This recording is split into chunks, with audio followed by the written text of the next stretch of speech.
Okay, it's going to be a review of TNA Against All Odds 2005. This will be the TNA pick for the month of February, 20th anniversary of this show. A very important show. I would definitely say it's an essential show of 2005. It has one of the best, TNA matches of all time. I would actually say at the time, I think most people weren't watching TNA. In early 2005. I mean, there was a few, but, if you were watching TNA in 2005, you were probably watching, what was going on in Japan and what was going on in Ring of Honor. So those guys are very, very, minimal, few and far between. But at the time, I just get the feeling that it definitely felt like TNA's biggest show ever up to that point. It's definitely has a good double main event. I really enjoyed the double main event. However, though, I will say, I think Against All Odds, like from top to bottom, I would say it's one of the weaker, TNA shows of 2005. And it just feels like they had ways to go at this time. They definitely grew like in a lot of different areas, from the beginning of '05 to the end of '05.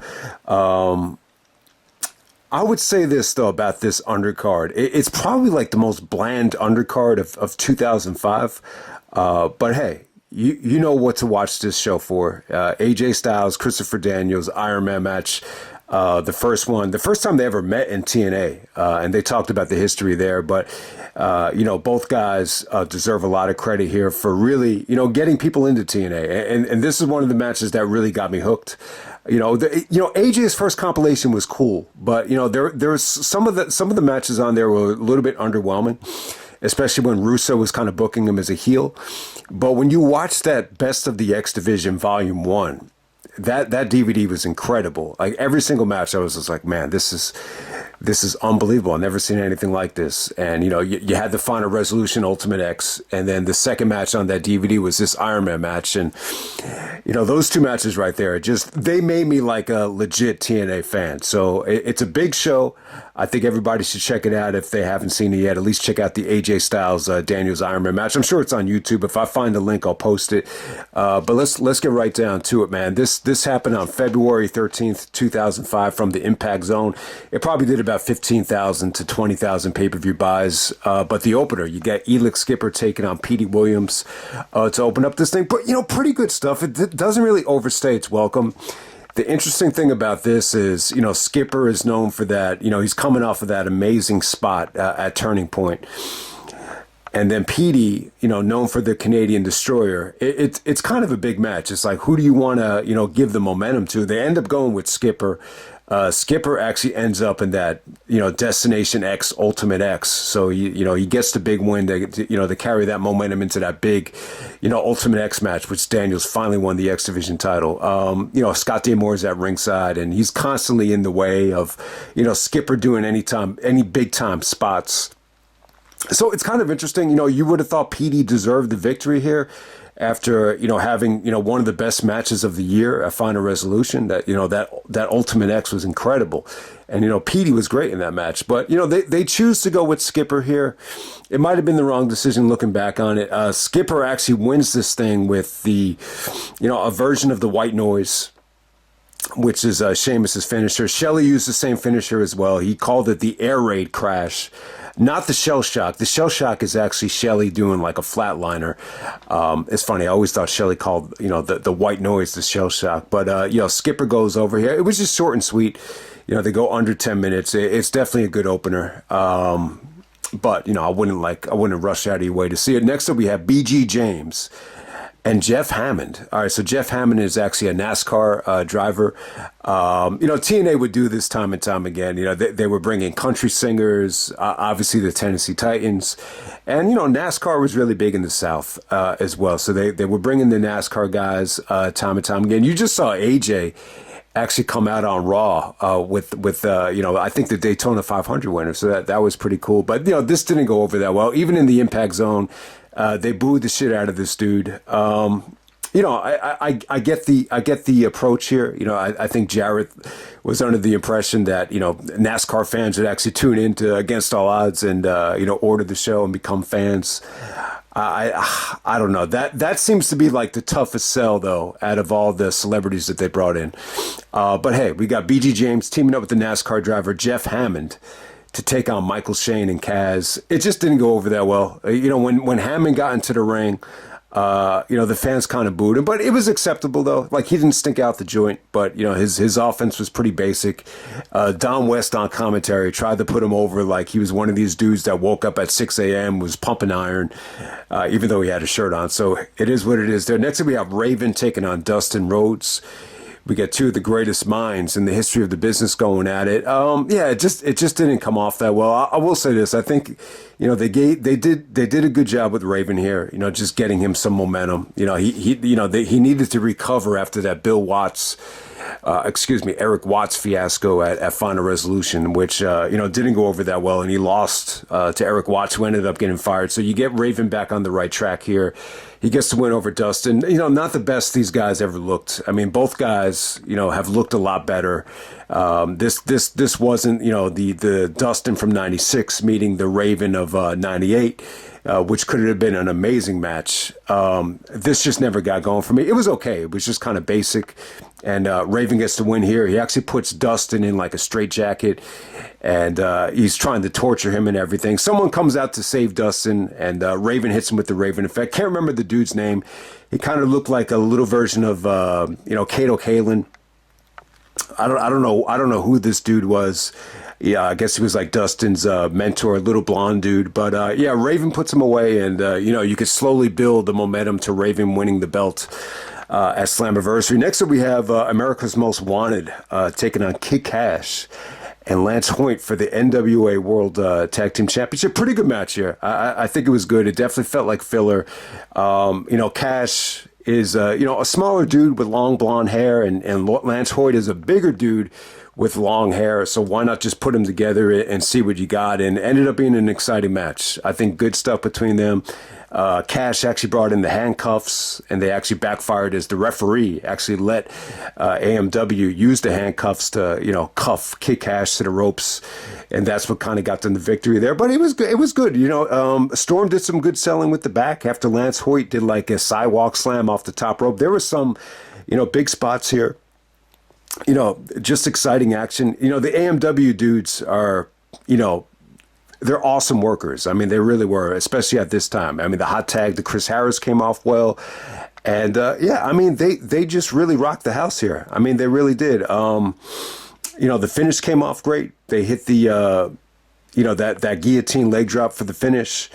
But yeah, I got to say, I think Lance Hoyt and Kash, I think they made the best of the opportunity here. This is really the first time AMW is, on a major pay-per-view defending the belts, and they just came off of that incredible match the previous month. So you wanted to kind of, just give them an easy victory here. But, it was exciting, while it lasted. It just didn't feel like, Kash and Hoyt were a legit team. And I think most people are going to kind of classify it as filler. But, AMW really looked awesome here. And there was some really good selling from Storm with the back. I mean, they, especially with the finish, too. Like, Storm couldn't really elevate, Hoyt, to get him up for that guillotine leg drop, but eventually he did, and you just got a fun match right there. This is definitely, I would say, the match of the undercard by far.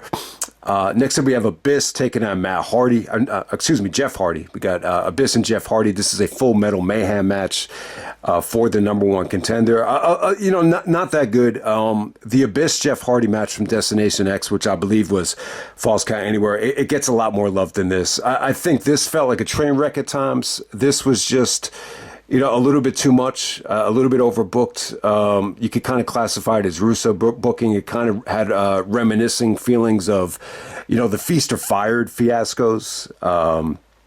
So you actually have like two envelopes hanging above the ring, and you actually had to pick the right envelope, to win this thing. And ultimately, Abyss ends up winning.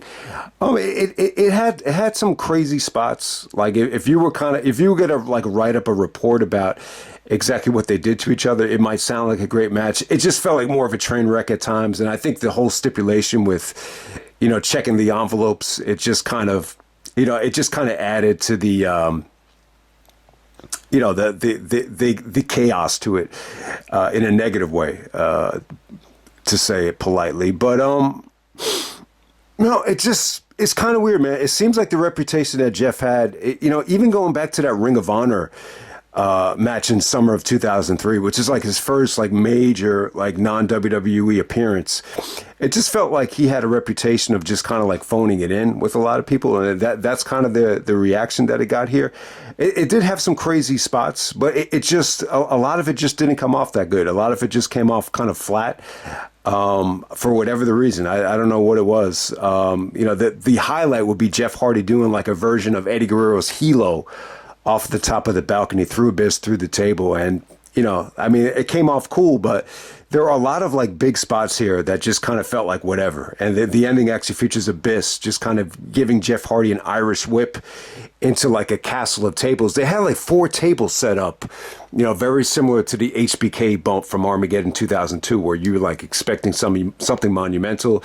It just ended kind of flatly. But hey, Abyss and Jeff Hardy, the feud could have been better, told as well. It just felt like Abyss attacking Jeff Hardy for no reason. But these two guys, eventually they would turn the tide. There's no doubt about it. What they did at Destination X was, from what I remember, that was much better. And even in that Monsters Ball match, these two guys are made for each other. They're both willing to get down and dirty. So I could see the appeal. I just don't think this, resonated for a lot of people. Next up, we had Diamond Dallas Page and Monty Brown taking on Team Canada. You got Eric Young and Bobby Roode representing Team Canada. A good match right here. I thought it was good stuff. Kind of reminiscent of DDP tagging up with Karl Malone. Monty Brown definitely has a lot of charisma, just like Karl Malone, Wesley Snipes. So it was cool to see DDP team up with Monty, and Monty definitely got a nice little rub from DDP. They got along well here. I think they really tried to plant the seed of them getting well and clicking, and then when Monty turns on DDP, it's going to feel like a big deal. So they wanted to kind of get you ready for the Monty Brown heel turn to be a shock. I think that's the whole point of it here.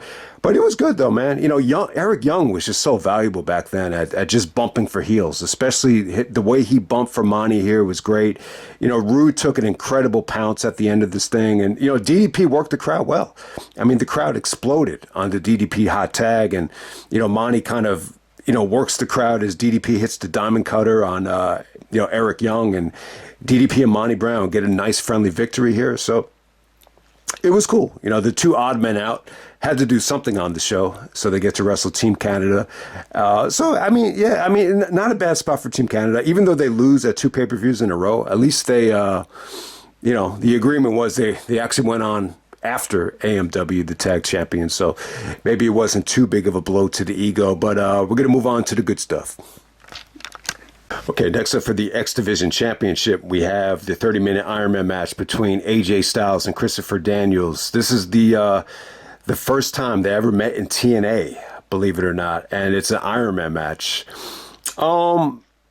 Okay, so in terms of the story here, I think they really wanted to go for a situation where they wanted to make Daniels out to be an aggressive, evil, ruthless, relentless heel, that could do whatever it takes. And, still, after all the blood, after the sudden death overtime, which Dusty let them have sudden death, it still wasn't good enough to get the job done. AJ even insulted Daniels, saying, for as great as you are, you never had the X Division title. I think, at the time, Daniels is still, trying to get his feet wet as a singles guy in TNA. And, he was kind of known as more of a tag team wrestler in TNA at that time, tagging up with Low-Key or, tagging up with Elix Skipper as, Triple X. So it's kind of a way to get Daniels, to show a little bit of sense of urgency to get him ready to win the X Division title. At Destination X, the story was that he would do whatever it took to win it, even if he,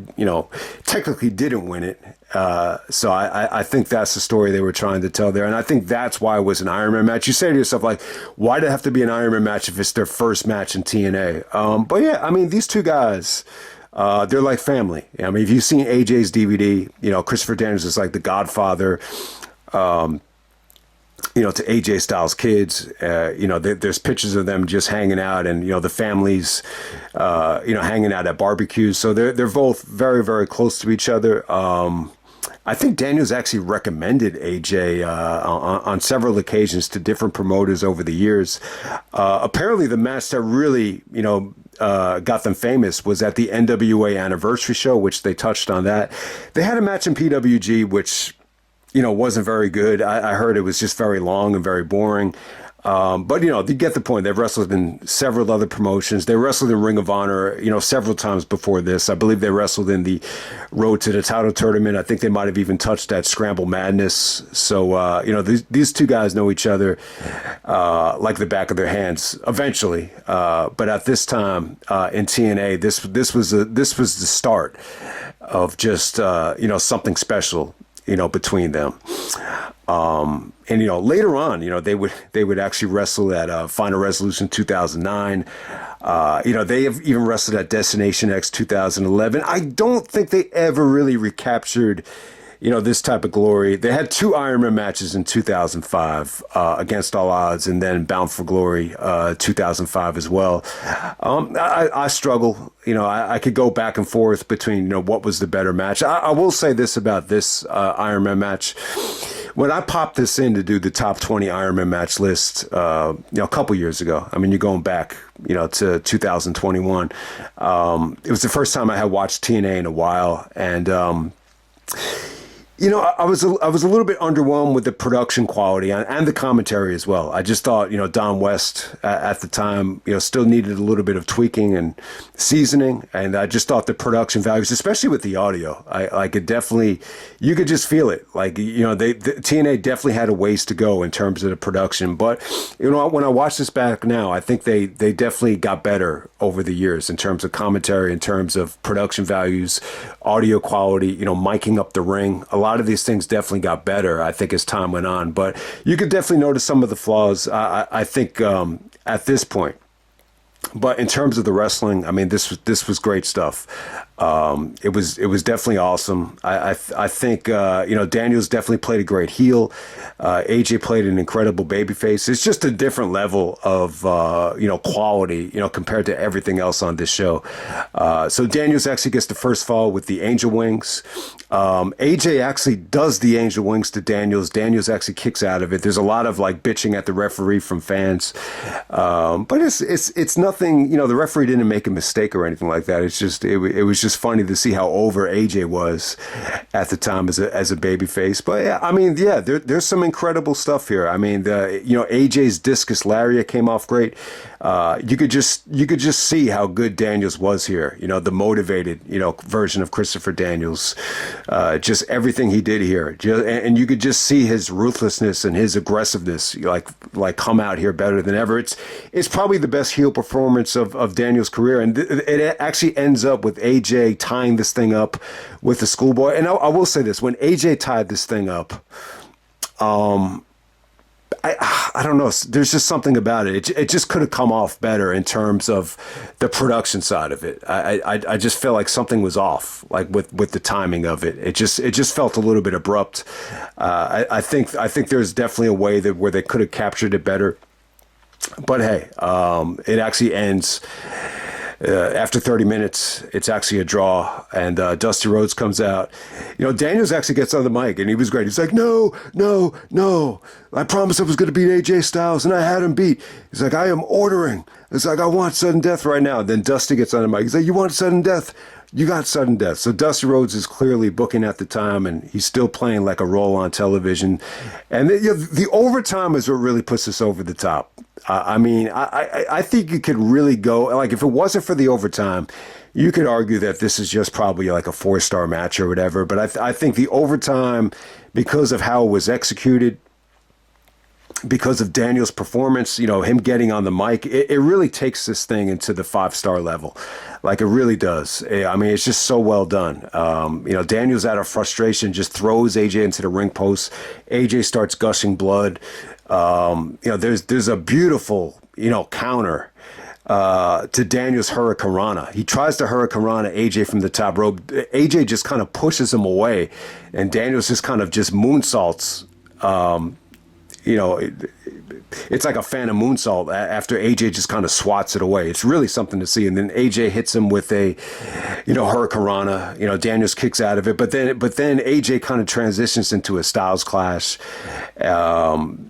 So it's an awesome finish. But even before you get to that, Daniels locks AJ in a Koji clutch, and this is probably the highlight of the match. Like, he's got him in the Koji clutch. AJ just starts gushing blood while he's got the Koji clutch locked in. He does not, pass out though. But it's an awesome visual. It's probably like, the TNA moment that most closely resembles, Austin, bleeding at WrestleMania 13 is very, very, very similar to that moment. But awesome match between these two guys. I definitely feel like this, sold a lot of people on TNA in terms of the quality.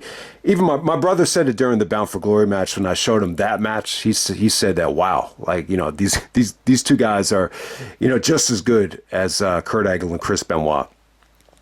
So, I mean, you didn't need to know that much about him just to see, how good the match was. But yeah, AJ retains. I mean, there's definitely some incredible high spots here too. The most one of the more famous spots of the match. AJ looks like he's going for that shooting star press that he hit at Unbreakable. Maybe he wasn't that comfortable doing it yet, so it seemed like he kind of improvised in midair, and then he does like a springboard phenomenal forearm to Daniels. It looked cool as hell, but it just didn't look like that was what AJ originally wanted to do there. But yeah. But yeah, Daniels was awesome here. This might go down as I'm not going to say it's the best match he's ever had. I mean, he's probably topped this in 3 ways and other stuff that he's done. But yeah, it's probably his most important match, at least in TNA. So there we go with that. Next up for the NWA World Title, we got Jeff Jarrett taking on Kevin Nash. So yeah, I think at the time it was a huge match to see Jeff versus Nash. I mean, they still had a lot of these two guys were huge players in WCW. Nash in the late 90s, Jarrett in 2000. They were both WCW champions. So I think the match definitely carried a lot of weight. At the time, Nash had just filmed The Punisher on the way out of WWE, and I think he was still doing like a lot of Hollywood-related, films and adventures. So Jarrett, I think, Jarrett and Nash was technically a heel, but Jarrett would always like give him these subliminal shots. And they even got into like a bickering argument at Final Resolution before the main event, where Jarrett would actually like yell at him and say, like, keep your head in the game, keep your head in the game. And so, yeah. And then you get this big match at Against All Odds. So Nash has like a temporary babyface turn.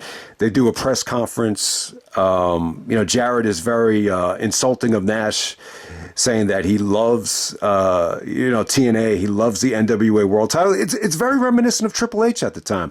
I would definitely say, Jarrett and Triple H at this time in 2005, I think they both were motivated to make the championship feel special. Jarrett was running TNA. Triple H would eventually run the WWE. So, I mean, there was definitely a lot of motivation, to make the championship feel credible. At the time, Nash was very blunt. He just said, with that championship comes money, and I could always use some more of that. So that was Nash's sole motivation, even though Jarrett did insinuate that Nash had no chance, because they even brought up the 14 knee surgeries, and they brought up Nash's basketball background. It's funny, Kevin Nash and Undertaker both played basketball. When you're big like that, when you're 6'10", I mean, I'm tall, but I'm not that tall. Nash and Taker are pretty much 7 feet. So if you're 7 feet, you could pretty much always get a job, playing overseas or at least playing in college. But it seems like it definitely took its toll on Nash, especially all the knee surgeries, 14 knee surgeries up to this point. So yeah, Jarrett would definitely go to work on the knees. In the stipulation here, Dusty actually banned the guitar. He said if Jarrett had used the guitar, he was going to be stripped of the NWA title. So Jarrett was slick. He brings out a cello. Going to take you for cello lessons.